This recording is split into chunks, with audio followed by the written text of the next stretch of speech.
Hello guys, in this video I'm going to show you how to enable to use mini window on the Flip application.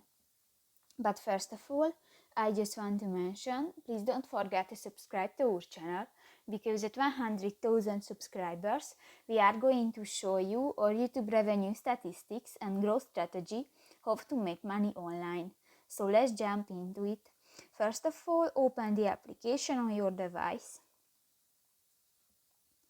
Tap to the More button at the lower right corner of the screen, and you go to the Settings icon next to the Questions button at the upper right corner of the screen. Here go to the fifth option, the General Settings, and here you can find the Use Mini Window option, and if you want to enable, just click to the next white circle and done. So that's pretty much it for this video guys. See you in the next one. Bye bye.